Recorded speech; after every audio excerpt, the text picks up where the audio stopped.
Oke, dari wanita, Pak Era, saya mau tanya hal teknis sehari-hari. Ketika kita harus memutuskan sesuatu, misalnya di dalam rapat, kita tidak perlu berdoa dulu, tapi kita memutuskan sesuatu sudah sesuai karena hikmat Allah dalam pikiran kita. Seperti sudah memasukkan pertimbangan keadilan. Tapi kalau perkara pelik, barulah kita minta waktu supaya bisa kita doakan dulu. Benar. Tidak setiap kali kita mengambil keputusan berdoa, Tuhan mau buat apa? Tidak selalu. Karena Roh Kudus dalam diri kita menuntun setiap saat. Dan Anda semakin dewasa sebenarnya akan semakin kurang bertanya kepada Tuhan. Ini bagaimana ya Tuhan? Harus bagaimana ya? Itu otomatis Anda memiliki kecerdasan roh. Maka kita harus membiasakan tiap hari berjalan dengan Roh Kudus dan mengambil keputusan selalu sesuai dengan pikiran perasaan Allah. Harus dibiasakan begitu. Ya, oke. Tetapi bukan tidak mungkin ada saat-saat di mana kita harus bertanya kepada Tuhan. Hal-hal yang sangat pelik. Dan kadang-kadang bukan 1-2 hari, bisa berhari-hari. Ya, oke. Dari seorang bapak, dari Rinto. Kita sudah, kalau tadi barusan dari Wita Kristiadi. Ya. Kita sudah menjadi milik Tuhan, artinya kita harus melakukan semua kehendak Tuhan. Lalu apa konkretnya melakukan kehendak Tuhan? Apa melakukan hal sesuai dengan yang tertulis dalam Alkitab, dan di luar itu apa yang harus dilakukan? Sebenarnya Alkitab pun juga tidak menulis secara rinci spesifik apa yang harus kita lakukan. Kalau bangsa Israel dengan 10 perintah Allah jelas ada rambu-rambu, ada peraturan, tatanan, hukum di mana umat Israel harus bertindak selalu sesuai dengan hukum tersebut. Tetapi bagi orang Kristen tidak ada hukum-hukum semacam itu. Tentu sebagai orang Kristen harus sudah melewati, artinya sudah bisa melakukan 10 perintah Allah, itu sudah pasti, harus sudah. Nah selanjutnya dari hal-hal kecil yang kita lakukan, apa yang patut kita pikirkan, apa yang patut kita ucapkan, dan segala keputusan dari hari ke hari selalu sesuai dengan pikiran dan perasaan Allah. Maka dibutuhkan hidup doa setiap hari, perjumpaan dengan Tuhan, belajar firman Tuhan yang mencerdaskan rohani kita. Dan itu akan membuat kita menjadi peka terhadap apa yang Allah kehendaki. Ya, sampai kita mengerti apa yang Allah kehendaki kita lakukan dan rencana apa bagi kita yang harus kita penuhi. Kita akan menemukan itu. Oke. Salom Pak Eras, ini tidak perlu saya sebut namanya karena bersifat pribadi. Kalau tidak pribadi saya sebut namanya. Bagaimana menyikapi orang yaitu abang saya yang kita tegur dengan kalimat, jangan terikat dunia. Malah saya dimusuhi oleh abang saya sendiri dan marah-marah. Dan saya minta maaf dan dia nggak mau memaafkan saya. Terima kasih. Firman Tuhan mengatakan jangan membuang mutiara kepada babi. Kalimat Anda itu bagus, tetapi kalau tidak disampaikan kepada orang yang tepat, kata firman Tuhan, malah dia akan menyerang kamu. Itu firman Tuhan, saudara. Jadi kita hati-hati kalau menyampaikan firman Tuhan kepada siapa. Apakah pada waktunya dia siap belum dengarnya? Dengan cara bagaimana dan di mana? Harus selalu minta hikmat Tuhan, saudara. Di sini kita tidak boleh sembarangan, ya. Menegur orang harus ingat siapa dia, bagaimana kita menegur, kapan, ya, di mana, dengan cara bagaimana. Tapi ini menjadi pelajaran mahal bagi saudara, sudah lain waktu hati-hati. Kedua, bagaimana sikap saya pada orang yang ingin berutang barang sama saya tapi nggak saya kasih, malah saya dimusuhi. Apakah saya salah, Pak? Belum tentu salah. Artinya bisa salah, bisa benar. Mungkin Anda harus meminjamkan barang itu, mungkin. Tapi juga Anda benar, tidak perlu dipinjamkan. Karena barang itu menjadi rusak, Padahal semua yang Anda miliki milik Tuhan yang harus dijagai. Jadi jangan takut dimusuhi orang karena Anda melakukan satu tindakan yang sesuai dengan kehendak Allah. Ya, saya tidak tahu barang ini apa, apakah ini Anda benar atau tidak, saya tidak bisa tahu. Tetapi nasihat saya adalah, ya, jangan sembarangan menghutangi ke orang dan juga jangan menahannya. Semua harus dalam kontrol Tuhan. Oke. Salam, Pastor. Saya mau menanyakan mengenai buah sulung. Apakah masih relevan dengan zaman saat ini? Yang mana secara periodik setiap tahun mesti dilakukan. Bagaimana yang belum dapat menggenapinya? Karena satu dan lain hal. Terima kasih dari Robi. Sebenarnya buah sulung bagi bangsa Israel itu adalah ketika melakukan panen pertama, maka yang terbaik dari panen pertama itu satu keranjang. Bukan semua.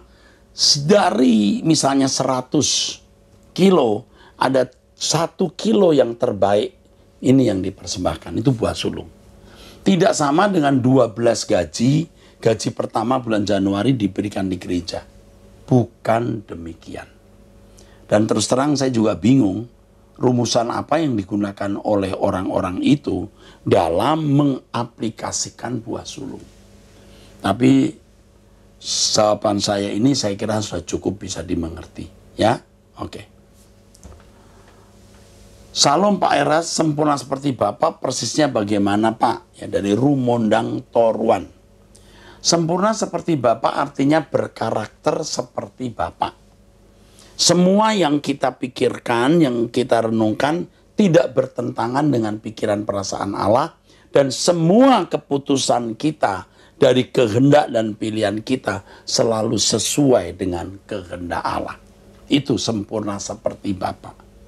Memang di sini membutuhkan perjalanan waktu untuk menjadi dewasa, matang, peka, sehingga segala sesuatu yang kita lakukan selalu sesuai dengan pikiran dan perasaan Allah. Amin. Terus dari anonim. Irama hidup yang seiring dengan pikiran perasaan Tuhan itu suatu saat menghasilkan hidup yang kokoh dan berbuah bagi sesama. Apakah perubahan hidup orang-orang di sekeliling kita bisa menjadi salah satu tolak ukur hidup kita sudah di track yang benar? Apakah itu maksudnya makin berbuah-buah? Apakah perubahan hidup orang-orang di sekeliling kita, perubahan hidup termasuk respon mereka benar? Kita bisa melihat pertumbuhan kita dari respon hidup orang di sekitar kita, walaupun tidak mutlak. Ada yang tambah sayang, tapi ada yang makin membenci. Bagi yang juga selamat mengerti kebenaran, Anda jadi bau harum. Jadi mereka yang tidak mengenal kebenaran jadi bau busuk. Jadi respon reaksi orang di sekitar kita itu bisa menjadi tolak ukur. Dan perubahan hidup orang-orang yang disentuh oleh kita. Yang Anda katakan benar. Tetapi jangan optimis semua orang menjadi baik. Kadang-kadang malah bisa menjadi lebih bengis dan jahat terhadap kita. Oke, ya. Dari Diki Tandayu.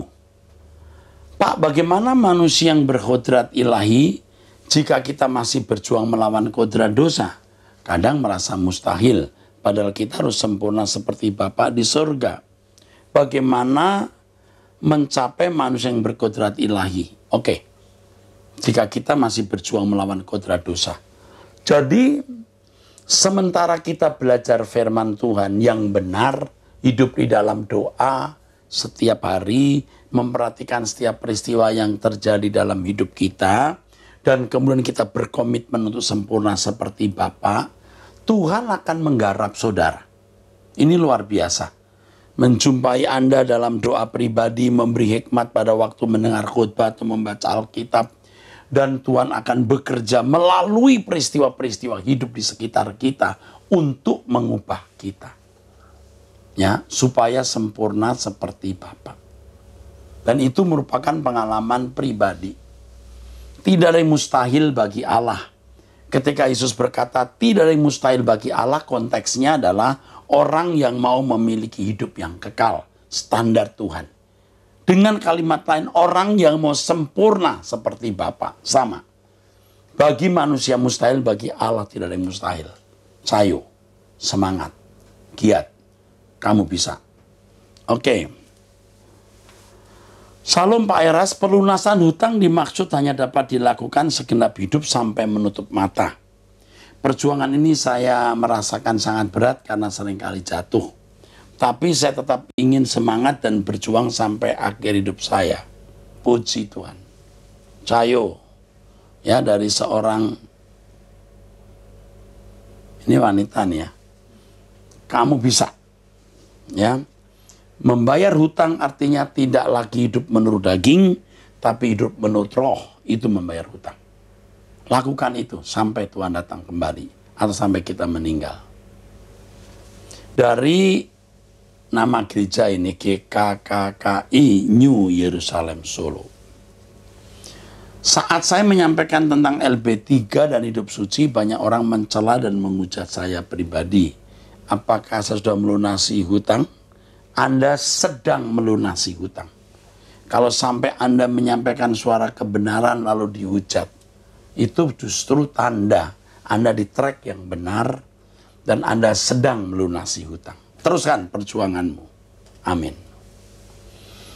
Masalah membalas tidak membalas SMS. Bapak, bagaimana kalau ada SMS yang seolah-olah meneror kita, bahkan menghakimi kita, bahkan mengungkit masa lalu kita, dan itu seorang berstatus pendeta. Bahkan melarang untuk mengupload khotbah Pak Eras di Facebook, School of Life. Dan saya dikatakan menjolimi Bapak dan mengledek Bapak. Terima kasih. Saya dikatakan menjolimi Bapak dan mengledek Bapak. SMS tidak selalu kita balas. Ya, kecuali kita bohong, misalnya sudah di SMS, kita sudah baca, bilang kita tidak atau belum membaca, itu salah. Tidak sedikit SMS menteror kita, yang begitu nggak usah dibalas, dihapus saja. Jangan kita balas dengan kalimat anjing kamu, itu jahat kita. Nggak usah dibalas, udah bagus. Apalagi kalau seorang mengungkit masa lalu Anda, walaupun dia pendeta, saudara bisa mengatakan terima kasih, titik. Terima kasih. Lalu lain waktu nggak usah dibaca saja. Anda berhak kok untuk tidak membaca SMS orang. Ya. Terima kasih, udah. Terima kasih, lain waktu dihapus. Ya, ini pendeta begini pasti bukan pendeta yang mengerti kesantunan. Ya, bahkan melarang untuk mengupload khotbah Bapak di Facebook. Lah ya ini pasti sudah nggak benar ini. Ya. Dan saya dikatakan menjolimi Bapak dan meledek Bapak. Loh, gimana sih? Anda yang mengupload khotbah saya pasti tidak ngeledek saya dong. Udah jangan ditanggapi. Oke. Ini nama nggak usah disebut ya. Lalu perbuatan dosa telah ditanggung di karya salib, dan yang belum ditanggung itu kodrat dosa. Tapi kita akan diubah menjadi kodrat ilahi dengan fasilitas keselamatan, Roh Kudus, Injil, dan penggarapan Allah. Bisakah kita dikatakan bahwa hubungan kodrat dosa berbanding terbalik dengan kodrat ilahi? Artinya makin tinggi kodrat ilahi yang dapat kita capai, maka kodrat dosa makin rendah. Tolong dijelaskan, Pak. Kodrat dosa itu bukan berbanding terbalik dengan kodrat ilahi ya. Kalau kodrat ilahi bertumbuh, kodrat dosa kita bukan hanya makin rendah. Targetnya mati total, targetnya. Memang mungkin ada proses begini, bisa. Tapi targetnya itu mati total. Sampai orang berkata hidupku bukan aku lagi, tapi Kristus yang hidup di dalam aku. Dan Paulus mengatakan matikan dirimu. Matikan segala sesuatu yang duniawi dalam dirimu. Matikan. Bukan hanya menggerus, mengurangi, tapi mematikan. Oke. Ini tadi dari Payaman Sinambela. Apakah yang dimaksud dengan dikembalikan kerancangan Allah semula itu seperti yang tertulis di Kejadian 1 ayat 16? Berfirmanlah Allah, baiklah kita menjadikan manusia menurut gambar dan rupa kita, supaya mereka berkuasa atas ikan-ikan di laut dan burung-burung di udara, dan atas ternak dan atas seluruh bumi, dan atas segala binatang melata yang merayap di bumi. Oke. Bror, ini dari David Vaniesin. Bror, saya panggil Bror aja ya. Sebenarnya khotbah saya sudah sering sekali menyinggung hal ini. Ya.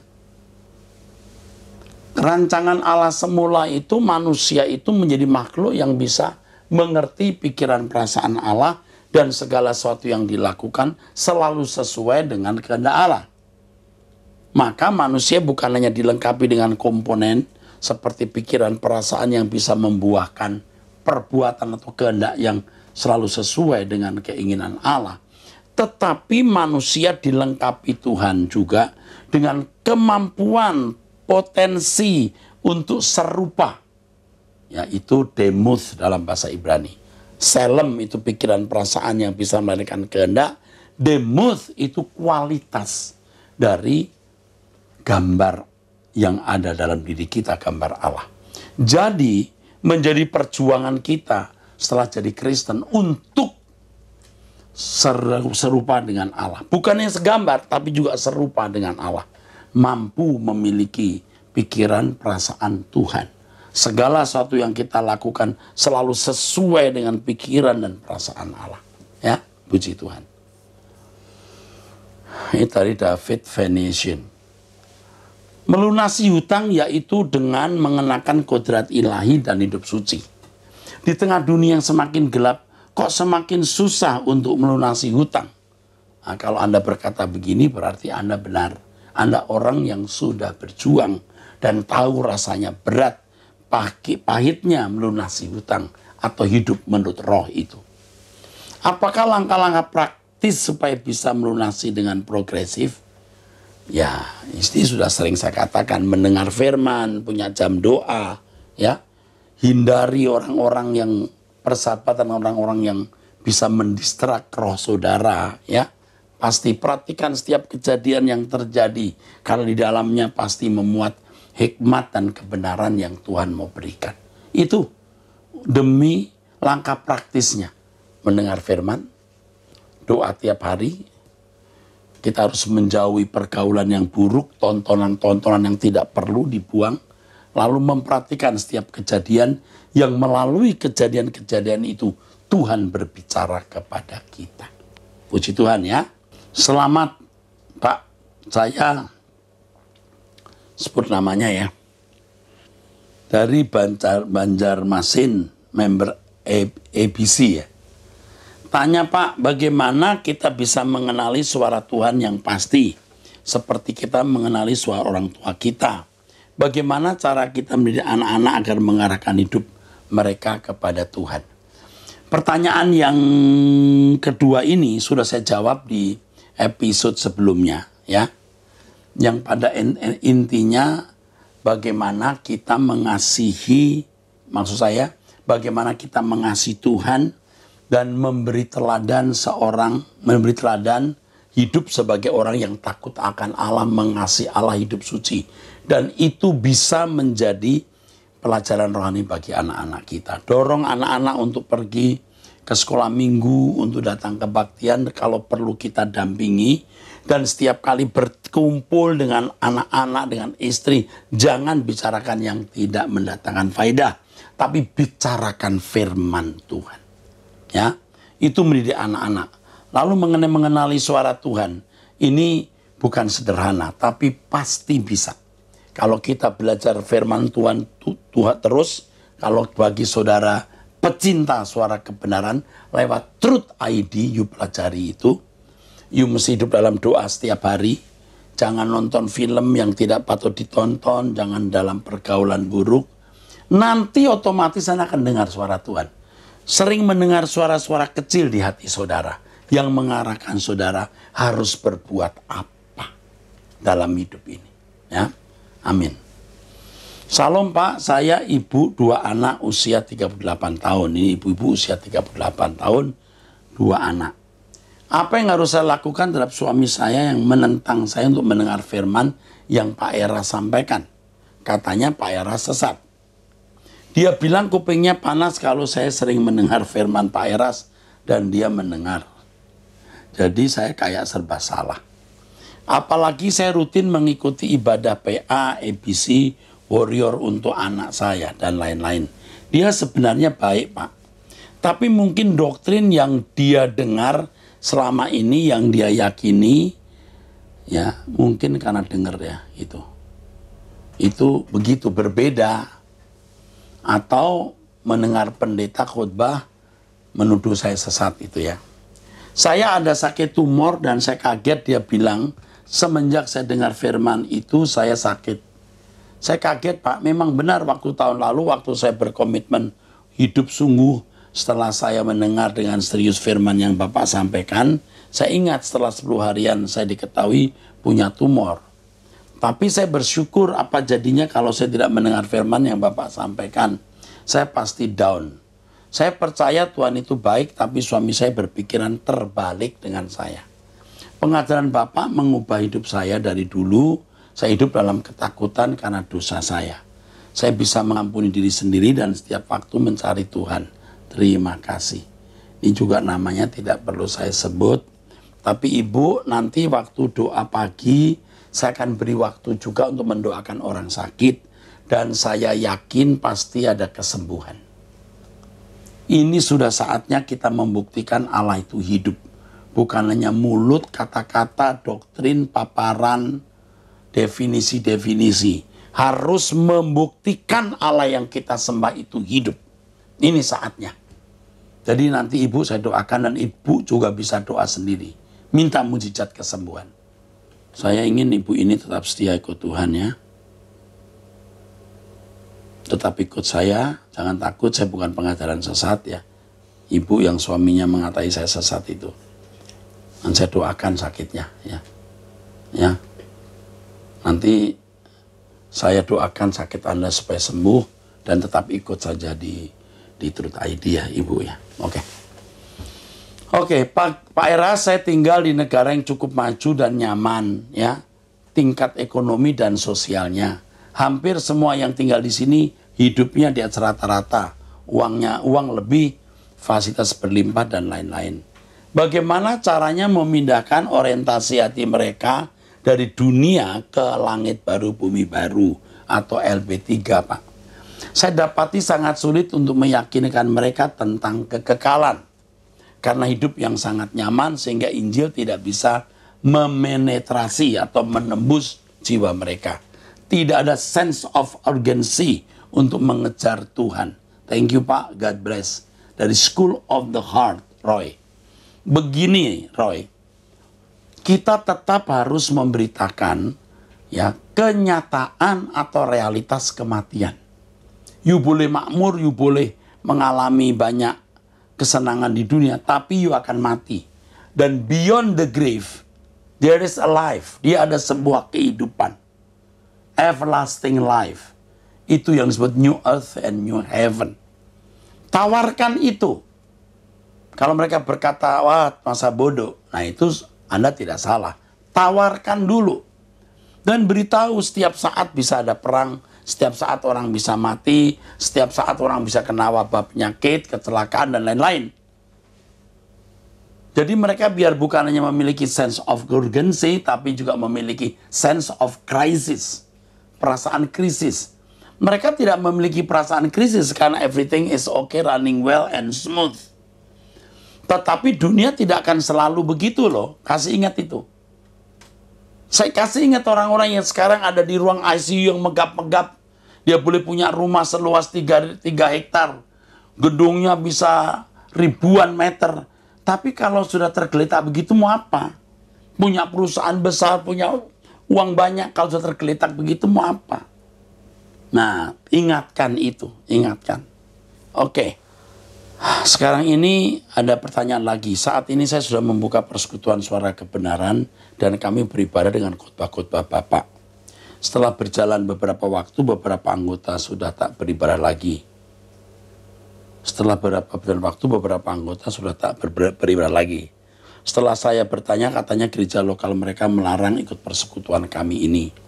Yang parahnya lagi Pak, ada yang diintimidasi oleh gembala gerejanya, ini GBI.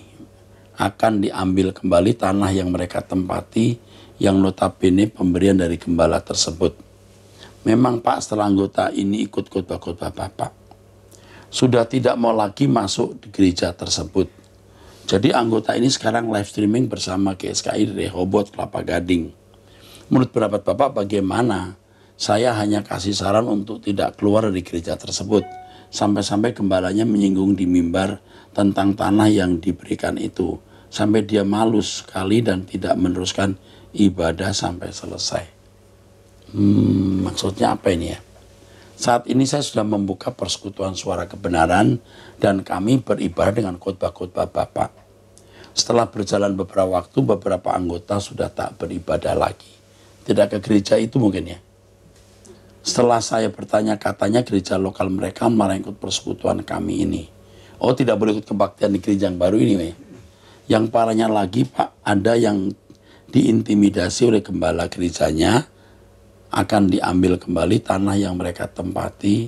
Oh, mereka itu numpang di rumah tanah pendeta ini. Karena ikut suara kebenaran, tanahnya mau diambil lagi. Oh, gitu. Memang orang-orang ini setelah mendengar khotbah saya, dia mau streaming saja, tidak mau ikut ke gereja itu. Ini sudah si penanya ya, sudah berusaha memberi saran agar mereka tetaplah pergi ke gereja tersebut, gitu, gereja GBI maksudnya. Tetap aja jangan pindah, gitu. Ya, tapi